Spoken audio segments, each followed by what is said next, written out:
সুপ্রিয় সপ্তম শ্রেণীর শিক্ষার্থীবৃন্দ, আশা করছি সবাই ভালো রয়েছে। তো অর্ধবার্ষিক পরীক্ষা 2025।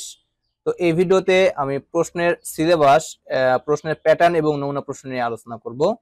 তো শ্রেণী হচ্ছে সপ্তম, বিষয় বাংলাদেশ ও বিশ্ব পরিচয় অর্থাৎ সমাজ বিষয়ে। এখানে সময় থাকবে 3 ঘন্টা এবং পূর্ণমান রয়েছে 100। তো শুরুতে আমরা সিলেবাস, এরপরে প্রশ্নের প্যাটার্ন এবং এরপরে আমরা নমুনা প্রশ্ন নিয়ে আলোচনা করব। এবং এই পর্যায়ে কোনো সাজেশন চাও কিনা বা এই সাবজেক্টে কোনো সাজেশন চাও কিনা তা কমেন্টে জানাতে পারো, তাহলে তোমাদের কমেন্টের উপর ভিত্তি করে আমি নেক্সট ভিডিও নিয়ে আসবো। কেমন? তো শুরুতে আমরা সিলেবাস নিয়ে কথা বলি। তো চলো সিলেবাস দিয়ে শুরু করা যাক। তো সিলেবাসে যা রয়েছে তা হচ্ছে, প্রথম অধ্যায় বাংলাদেশের মুক্তি সংগ্রাম, দ্বিতীয় অধ্যায় বাংলাদেশের সংস্কৃতি ও সাংস্কৃতিক বৈচিত্র্য, তৃতীয় অধ্যায় পরিবারের শিশুর বেড়ে ওঠা, চতুর্থ অধ্যায় বাংলাদেশের অর্থনীতি, পঞ্চম অধ্যায় বাংলাদেশ ও বাংলাদেশের নাগরিক, ষষ্ঠ অধ্যায় বাংলাদেশের জলবায়ু। অর্থাৎ তোমাদের সমাজ বই থেকে এই মোট 6টি অধ্যায় থেকে প্রশ্ন করা হবে, যেখানে এই 6টি অধ্যায় থেকে অর্ধসাময়িকের জন্য প্রশ্নগুলো করা থাকবে। কেমন? তো চলো এরপর আমরা প্রশ্নের প্যাটার্ন দেখে নিই, কিভাবে প্রশ্ন হবে এবং কিভাবে প্রশ্নের অ্যান্সার করতে হবে। সো এটা হচ্ছে প্রশ্নের প্যাটার্ন। তোমরা দেখতে পাচ্ছ প্রশ্নের প্যাটার্নটি, যেখানে রয়েছে বাংলাদেশ ও বিশ্ব পরিচয় বিষয়ে। এখানে প্রশ্নের ধারা এবং মান বন্টন। এখানে মোট সৃজনশীল প্রশ্নের অ্যান্সার করতে হবে 50 নম্বরের জন্য, যেখানে 5টি প্রশ্নের অ্যান্সার করতে হবে। সো এখানে 50 নম্বর পাবে, মানে 10 মার্কস করে প্রশ্ন থাকবে।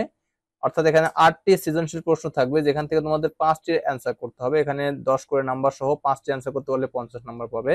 এবার সংক্ষিপ্ত প্রশ্ন রয়েছে 15টি, অর্থাৎ 15টি সংক্ষিপ্ত প্রশ্ন থাকবে, যেখান থেকে তোমাদের 10টি অ্যান্সার করতে হবে। এখানে একটি প্রশ্নে 2 করে নাম্বার সহ 10টিতে তোমরা 20 নাম্বার পাবে। যেখানে আরেকটি বিষয় উল্লেখ রয়েছে, তা হচ্ছে অন্তর্ভুক্ত প্রতিটি অধ্যায় থেকে, অর্থাৎ সিলেবাসের অন্তর্ভুক্ত প্রতিটি অধ্যায় থেকে ন্যূনতম একটি করে প্রশ্ন থাকবেই। অর্থাৎ 6টি অধ্যায় থেকে মোট একটি করে হলেও মোট এখানে 15টি প্রশ্ন থাকবে, যেখান থেকে তোমার 10টি অ্যান্সার করতে হবে। এরপর হচ্ছে বহু নির্বাচনী প্রশ্ন 30 নম্বরের জন্য। এখানে মোট 30টি এমসিকিউ বানুব্যতিক থাকবে, যেখানে 30টি অ্যান্সার করতে হবে। 30-এর 1 করে নাম্বার হলে এখানে 30 নাম্বার পাবে। এবং এখানে উল্লেখ রয়েছে সিলেবাসের অন্তর্ভুক্ত যে অধ্যায়গুলো রয়েছে সেই অধ্যায় থেকে, মানে প্রত্যেকটা অধ্যায় থেকে ন্যূনতম 2টি করে প্রশ্ন থাকবেই। তো এখানে মোট 100 মার্কসের পরীক্ষা অনুষ্ঠিত হবে। এখানে তোমরা দেখলে বিষয়টি বুঝতে পারছো। তো চলো আমরা একটা নমুনা প্রশ্ন দেখে নিই, তাহলে বিষয়টা আরো ক্লিয়ার হবো। ওকে, তো চলো নমুনা প্রশ্ন দেখে নিই। এখানে তোমরা দেখতে পাচ্ছ একটি নমুনা প্রশ্ন রয়েছে, যেখানে এমসিকিউ প্রশ্নগুলি দেওয়া রয়েছে। তো শুরুতে তোমাদের এমসিকিউ প্রশ্ন থাকবে। এখানে মোট 30টি এমসিকিউ থাকবে, যেখানে 30টি এমসিকিউ এর উত্তর করতে হবে।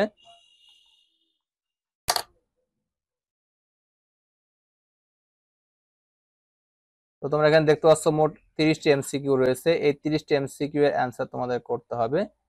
তো এরকম ধরনের প্রশ্ন তোমাদের যে অধ্যায়গুলো রয়েছে এই অধ্যায়গুলো থেকে থাকবে। ওকে, এরপর রয়েছে রচনামূলক অংশ। এরপর রয়েছে রচনামূলক অংশ, যেখান থেকে শুরুতে তোমাদের সংক্ষিপ্ত প্রশ্ন থাকবে এবং প্রতিটি প্রশ্নের মান 2 করে 10টি প্রশ্নের অ্যান্সার করতে হবে। 10 দুগুণে 20 নাম্বার থাকবে এবং প্রত্যেকটা অধ্যায় থেকে ন্যূনতম একটি করে হলেও প্রশ্ন থাকবে। তো দেখতে পাচ্ছ তোমরা এখানে মোট 15টি প্রশ্ন রয়েছে, যেখান থেকে তোমাদের 10টি প্রশ্নের অ্যান্সার করতে হবে। 10টি প্রশ্নের অ্যান্সার করলে তোমরা 20 নাম্বার পাবে এখান থেকে। কেমন? এরপর রয়েছে সৃজনশীল অংশ। এখানে প্রতিটি প্রশ্নের মান রয়েছে 10, অর্থাৎ একটি প্রশ্নের অ্যান্সার করতে পারলে তোমরা 10 নাম্বার পাবে। এখানে মোট 5টি প্রশ্নের অ্যান্সার করতে হবে। তো এখানে দেখতে পাচ্ছ শুরুতে একটি আলোচনা রয়েছে, আলোকে 4টি প্রশ্ন রয়েছে, অর্থাৎ সৃজনশীল প্রশ্ন হবে। সৃজনশীল প্রশ্নের অ্যান্সার করতে হবে। 2 নম্বর রয়েছে আলোচনা, শেষে রয়েছে 4টি। এরপর একটি চিত্র রয়েছে, এর উপর ভিত্তি করে 4টি প্রশ্ন রয়েছে। এরপর একটি ট্র্যাক রয়েছে, ট্র্যাকের উপর ভিত্তি করে মোট 4টি প্রশ্ন রয়েছে। আলোচনা রয়েছে 4টি প্রশ্ন। এভাবে মোট 8টি প্রশ্ন থাকবে, যেখান থেকে 5টি প্রশ্নের অ্যান্সার তোমাদের করতে হবে। এখানে 10 করে নাম্বার সহ 5 10 50 নাম্বার পেয়ে যাবে। কেমন?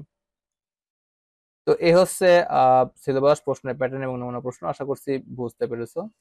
আশা করছি তোমাদের কাছে বিষয়গুলো অনেক ক্লিয়ার হয়ে গেছে। ওকে, তো ভিডিওটি প্রথম থেকে শেষ পর্যন্ত দেখার জন্য অসংখ্য ধন্যবাদ। Thanks for watching this video. Thank you.